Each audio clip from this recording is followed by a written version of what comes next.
ഞാനിപ്പോൾ ബെർലിൻ നഗരത്തിലെ പോട്സ്ഡാമർ പ്ലാറ്റ്സ് എന്ന സ്ഥലത്തെത്തിയിരിക്കുകയാണ്.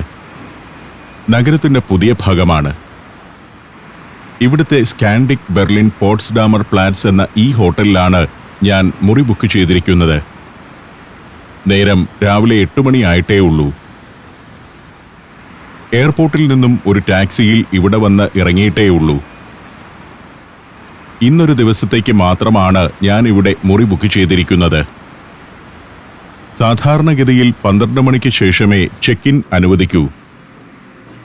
ഒന്ന് ശ്രമിച്ചു നോക്കാമെന്ന് കരുതിയാണ് കയറി ചെന്നത്. രജിസ്ട്രേഷൻ നടപടികൾ പൂർത്തിയാക്കാമെന്നും വേണമെങ്കിൽ ബാഗ് ഇവിടെ വയ്ക്കാമെന്നും കൗണ്ടറിലുള്ളവർ പറഞ്ഞു. 12 മണിക്ക് മുറി അനുവദിക്കൂ. ഞാൻ ഇവിടുത്തെ സൗകര്യങ്ങൾ ഉപയോഗിച്ച് ഒന്ന് ഫ്രഷായി ലഗേജ് കൗണ്ടറിൽ ഏൽപ്പിച്ച് പുറത്തേക്കിറങ്ങാൻ തീരുമാനിച്ചു. സമയം കളയാതെ ബെർലിൻ നഗരത്തെ ചിത്രീകരിക്കണം. മഴയുള്ള ദിവസമാണ്. ആകെ മൂടിക്കെട്ടിയ അന്തരീക്ഷം. പണ്ട് ഈ നഗരത്തിൽ ഹ്രസ്വമായൊരു യാത്ര നടത്തിയിട്ടുണ്ടെങ്കിലും ബെർലിനെ വേണ്ടത്ര അടുത്തറിഞ്ഞിരുന്നില്ല. അടുത്ത കാലത്ത് വികസിച്ച പ്രദേശങ്ങളാണ് ഇതൊക്കെ. ജർമ്മനിയുടെ ഏകീകരണത്തിനു ശേഷം വികസിച്ച ഇടം. ചില കോഫി ഷോപ്പുകൾ തുറന്നിരിക്കുന്നുണ്ട്. ബ്രേക്ക്ഫാസ്റ്റ് കഴിക്കാനായി അതിലൊന്നിൽ കയറി. മത്തങ്ങ സൂപ്പും ബ്രെഡും കട്ടൻ ചായയുമാണ് ഓർഡർ ചെയ്തത്. നല്ല രുചികരമായ മത്തങ്ങ സൂപ്പ്. തെരുവിലെ കാഴ്ച കാണാവുന്ന ഒരിടത്തിരുന്ന് പ്രഭാത ഭക്ഷണം ആസ്വദിച്ചു. കുട്ടികളെ സ്കൂളിലാക്കാനും മറ്റും പോകുന്നവർ, ജോലിക്ക് പോകുന്നവർ, ടൂറിസ്റ്റുകൾ, അവരെയൊക്കെ കണ്ടിരുന്ന് ഞാൻ സൂപ്പിന്റെ രുചി നുകർന്നു. ഈ നേരത്ത് ചൂട് സൂപ്പും കുടിച്ചുകൊണ്ട് കാഴ്ചകൾ കണ്ടിരിക്കുന്നത് രസമാണ്. പക്ഷേ അധിക നേരം ഇങ്ങനെ ഇരുന്ന് പാഴാക്കാനില്ല. ബെർലിൻ നിവാസികൾ തൊഴിലിടങ്ങളിലേക്ക് പുറപ്പെടുന്ന നേരമാണ്. നേരം 9:30 ആയിട്ടുണ്ട്.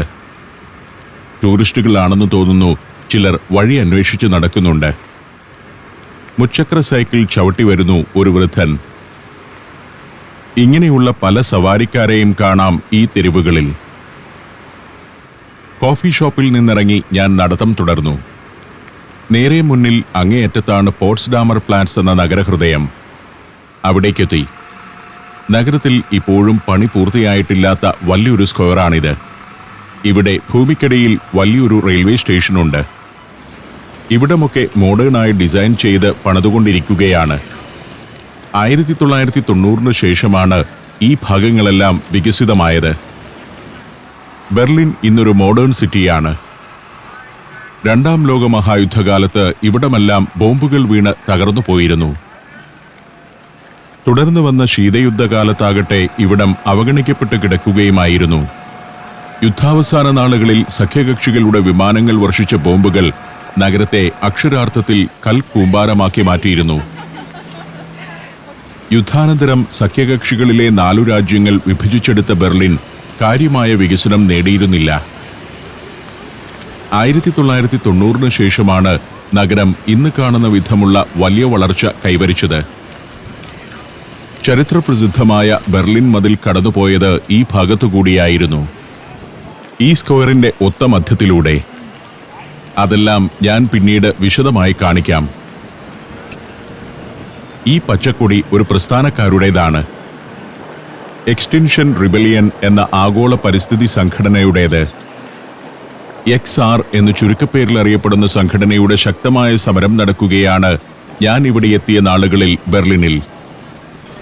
കാലാവസ്ഥാ വ്യതിയാനത്തിന്റെ ദൂഷ്യഫലങ്ങൾക്കെതിരെ ലോകവ്യാപകമായി XR നടത്തുന്ന സമരത്തിന്റെ ഭാഗമാണിത്. ജർമ്മൻ ചാൻസലറുടെ ഓഫീസിനു മുന്നിൽ വരെ ഇവരുടെ സമരം നടക്കുന്നുണ്ട്. യൂറോപ്പിന്റെ തന്നെ പല ഭാഗങ്ങളിൽ നിന്നും വന്ന ആളുകളാണ്. ബാക്ക് പാക്കുമായി അവർ സ്ക്വയറിൽ വന്ന് നിറഞ്ഞുകൊണ്ടിരിക്കുന്നു. ദിവസങ്ങൾ നീണ്ടു നിൽക്കുന്ന പ്രതിഷേധ സമരമാണ്. പല പ്രായക്കാരായ പരിസ്ഥിതി പ്രവർത്തകർ. പോലീസുമുണ്ട് എല്ലായിടത്തും. സമരക്കാർ പണിതുവെച്ചതാണിത്.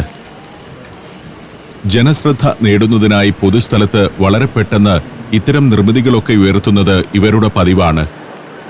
പോലീസ് അതിനു ചുറ്റും റിബൺ കെട്ടിയിരിക്കുന്നു. അത് അവിടെ നിന്നും എടുത്തു മാറ്റണം. അതാണ് പോലീസുകാരുടെ ആവശ്യം. ഏറ്റവും തിരക്കുള്ള പോട്സ്ഡാമർ പ്ലാറ്റ്സിലാണ് ഇതൊക്കെ ചെയ്തു വച്ചിരിക്കുന്നത്. എടുത്തുമാറ്റാനുള്ള തടസ്സം അതിനകത്ത് ഒരു സമരക്കാരൻ കിടക്കുന്നുണ്ടെന്നതാണ്. അയാളെ ഒന്നൊഴിവാക്കണം. അതിനുവേണ്ടിയുള്ള പരിശ്രമത്തിലാണ് ജർമ്മൻ പോലീസ്. നമ്മുടെ നാട്ടിലേതുപോലെ ലാത്തി വീശിയോ വെള്ളം ചീറ്റിച്ചോ ഒന്നുമല്ല പരിപാടി. മനുഷ്യാവകാശത്തിന് വലിയ വില കൽപ്പിക്കുന്ന നാടാണിത്, പരസ്യമായിട്ടെങ്കിലും. സമരക്കാരെ ഒഴിവാക്കാനായി പോലീസ് ശാസ്ത്രീയമായ രീതിയിൽ വളരെ ചിട്ടയോടെയാണ് നീങ്ങുന്നത്. രസകരമായ ഒരു പരിപാടി തന്നെയാണ് ഇവിടെ നടക്കുന്നത്. ഞാനത് കണ്ടുനിന്നു. നമ്മുടെ നാട്ടിലേതുപോലെയാണോ സമരക്കാരെ നീക്കുന്നതെന്ന് അറിയണമല്ലോ. സമരക്കാരൻ വളരെ കൂളായി കിടക്കുന്നു. പോലീസിനോട് സംസാരിക്കുന്നുമുണ്ട്. പോലീസ് എന്തൊക്കെയോ ഉപകരണങ്ങൾ വെച്ച് കെട്ടുന്നു. തടികൊണ്ടുള്ള നിർമ്മിതി അഴിച്ചുമാറ്റാനുള്ള ശ്രമത്തിലാണവർ. കുറെ ഭാഗമൊക്കെ ഇതിനകം അഴിച്ചുമാറ്റിക്കഴിഞ്ഞു. പോലീസിന്റെ രീതികൾ പ്രൊഫഷണലും ചിട്ടയായതുമാണ്. ആദ്യം വലയം ചെയ്യുന്നു, പിന്നെ നയത്തിൽ സംസാരിച്ച് സമരക്കാരനുമായി ഒരു ബന്ധം സ്ഥാപിക്കുന്നു. ഞാനും സമരക്കാരനെ എങ്ങനെ നീക്കം ചെയ്യുന്നു എന്നത് കാണാനുള്ള നിൽപ്പായി. ധാരാളം പോലീസുകാരുണ്ട് ചുറ്റും. അവർ അനുനയ ചർച്ചകളിലാണ്. ഒടുവിൽ സമരക്കാരൻ സ്വയം വിജയിയായി പ്രഖ്യാപിച്ച് പുറത്തിറങ്ങാൻ തീരുമാനിച്ചു. ഇന്നലെ രാത്രി മുഴുവൻ അവിടെ കിടന്നയാളാണ്. കോണിയിലൂടെ അയാൾ താഴെ ഇറങ്ങി.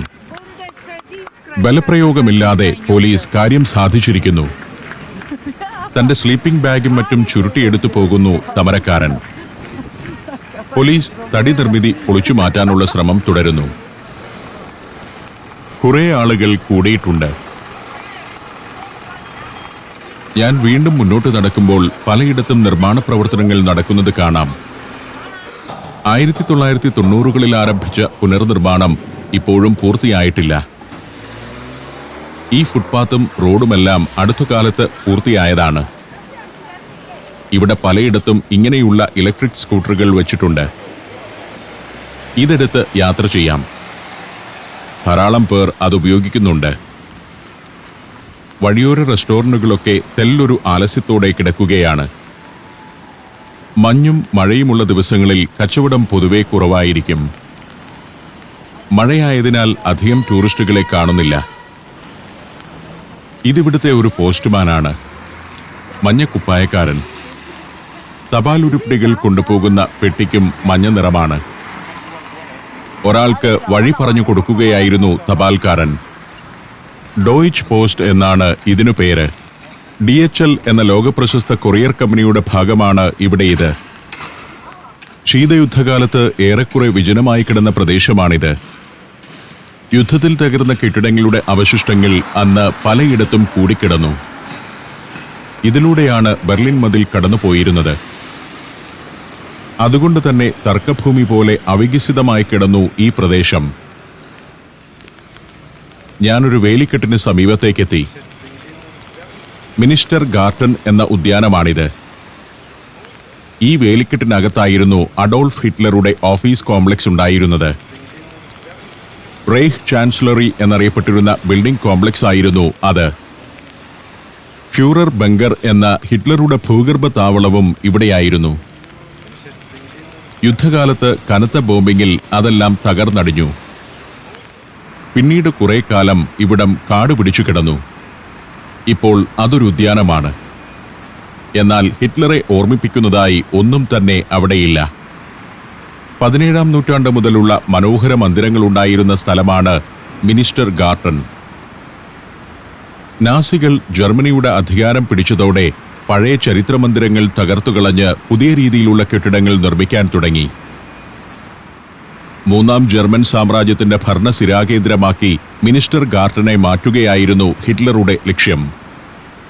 ടൂറിസ്റ്റുകളുമായി കടന്നുപോകുന്ന ബസ്സുകളിൽ അനൗൺസ് ചെയ്യുന്നുണ്ടെന്നല്ലാതെ ഇവിടം ഹിറ്റ്ലറുടെ ഓർമ്മകൾ ഉണരുന്ന ഒരു ഇമോഷണൽ സ്പോട്ടായി മാറാതിരിക്കാൻ ഇന്നത്തെ ഭരണാധികാരികൾ ശ്രദ്ധിക്കുന്നുണ്ട്.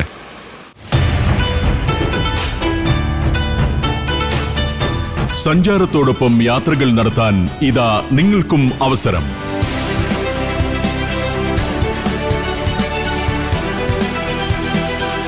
ചുരുങ്ങിയ ചെലവിൽ പരമാവധി സ്ഥലങ്ങൾ സന്ദർശിച്ചുകൊണ്ട്, അനുഭവങ്ങൾ സ്വന്തമാക്കിക്കൊണ്ട്, രുചിവൈവിധ്യം അനുഭവിച്ചുകൊണ്ട് വിദേശയാത്രകൾ നടത്താം.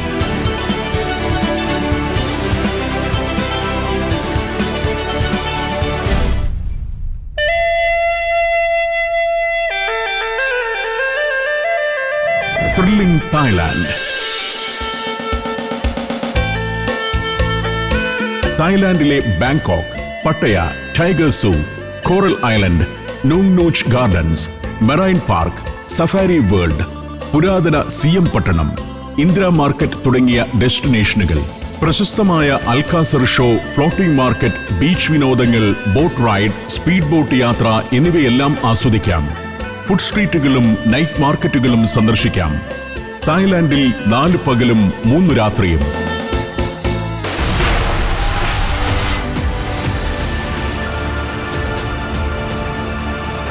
ടൂറുകൾക്കുള്ള ബുക്കിംഗ് തുടരുന്നു. കൂടുതൽ വിവരങ്ങൾക്കും ബുക്കിംഗിനും സന്ദർശിക്കുക sanjaram.com. ഫോൺ 7591966600.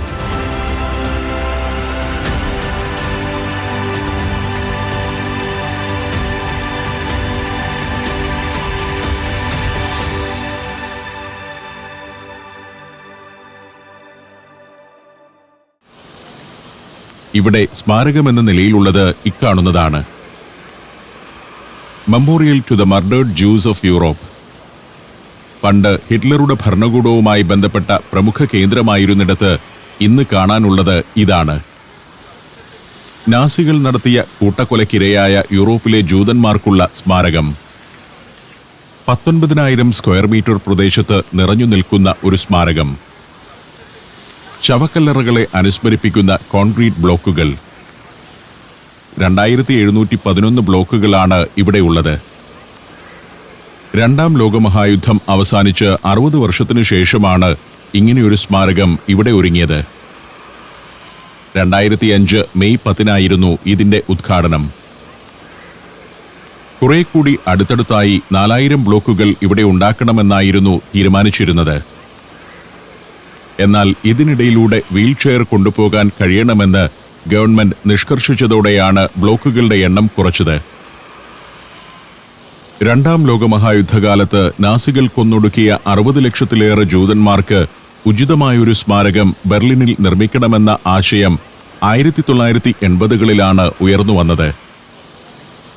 ചില പത്രപ്രവർത്തകരാണ് അത്തരമൊരാശയം മുന്നോട്ടുവച്ചതും പ്രാരംഭ പ്രവർത്തനങ്ങൾ തുടങ്ങിയതും. യുദ്ധത്തിന് മുൻപ് ലോകത്തെ തന്നെ ഏറ്റവും വലിയ ജൂത സെറ്റിൽമെന്റുകൾ ഉണ്ടായിരുന്ന നഗരമാണ് ബെർലിൻ. അതിനാൽ സ്മാരകം ഇവിടെ തന്നെ വേണമെന്ന് ആവശ്യമുയർന്നിരുന്നു. ജൂത ഉന്മൂലനത്തിനുള്ള ഉത്തരവുകൾ ഇറങ്ങിയിരുന്ന ഹിറ്റ്ലറുടെ ബങ്കറും തേർഡ് റീഹ് ചാൻസലറിയും ഉണ്ടായിരുന്ന മിനിസ്റ്റർ ഗാർട്ടനിൽ തന്നെയാവണം ഈ സ്മാരകമെന്ന് പിന്നീട് തീരുമാനിക്കപ്പെടുകയായിരുന്നു. ഇത്ര വിശാലമായൊരു സ്ഥലത്ത് ഇങ്ങനെയൊരു സ്മാരകം അനാവശ്യമാണെന്ന വിധം ചില വിവാദങ്ങളും ജർമ്മനിയിൽ ഉയരുന്നുണ്ട്. നോബൽ സമ്മാന ജേതാവായ ഗുന്തർ ഗ്രാസിന്റെ നേതൃത്വത്തിലുള്ള ഒരു സംഘം എഴുത്തുകാർ ഈ സ്മാരകം നീക്കം ചെയ്യണമെന്ന് ഗവൺമെന്റിനോട് അഭ്യർത്ഥിച്ചിരുന്നു. യുദ്ധത്തിൽ മരിച്ച ജർമ്മൻകാർക്ക് ഇനിയും ഉചിതമായ സ്മാരകമുണ്ടായിട്ടില്ലെന്നതാണ് ചിലരുടെ വിമർശനം.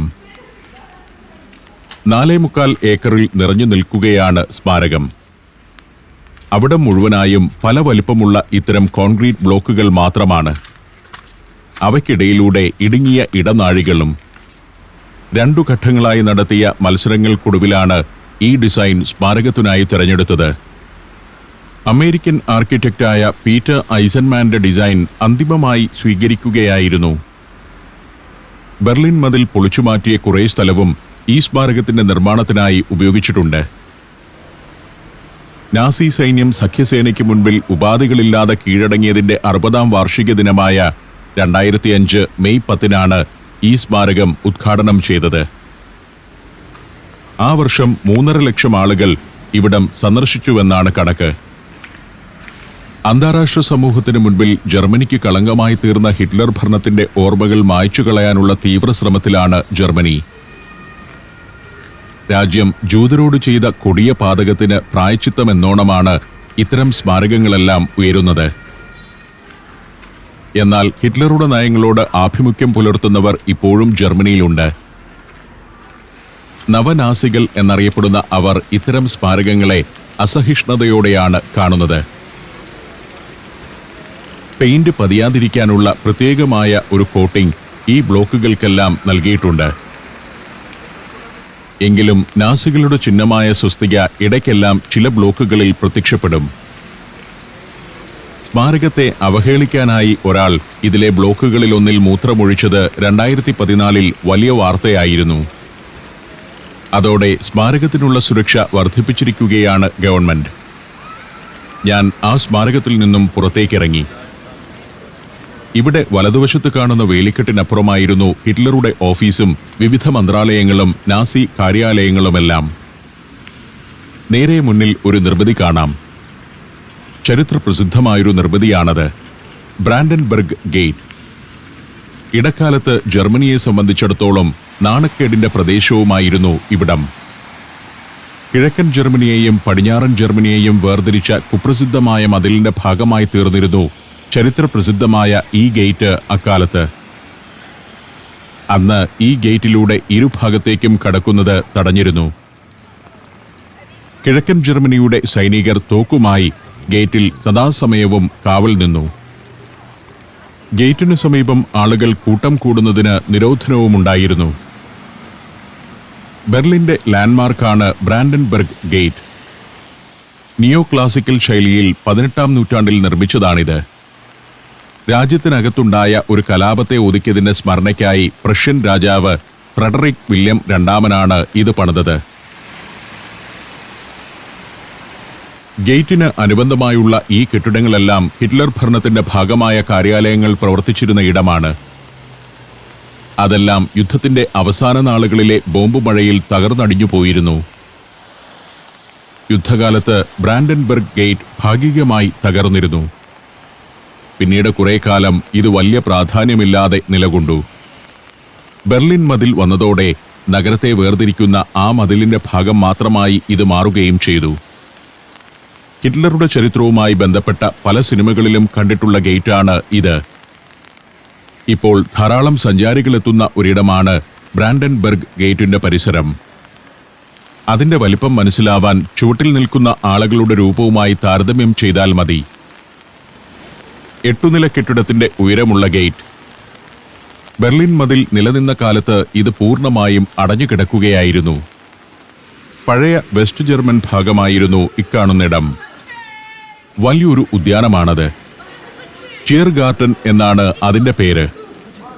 ജർമ്മനിയിലെ ഏറ്റവും വലിയ നഗരോദ്യാനങ്ങളിലൊന്നാണ് ടിയർഗാർട്ടൻ. ബെർലിൻ സൂ, വിക്ടറി കോളം എന്നിവയെല്ലാം ഈ പാർക്കിനകത്തുണ്ട്. ലോകമഹായുദ്ധകാലത്ത് ജർമ്മൻ സൈന്യത്തിന്റെ വാഹനങ്ങൾ സൂക്ഷിക്കുന്ന ഒരിടവുമായിരുന്നു ഉദ്യാനം. അക്കാണുന്നത് അമേരിക്കൻ എംബസിയും മറ്റുമാണ്. നമ്മുടെ രാജ്പഥ് പോലൊരു ഭാഗമാണ് ബെർലിനിൽ ഇവിടം. പണ്ടത്തെ ഭരണസിരാകേന്ദ്രം തന്നെ ഇവിടെയായിരുന്നു.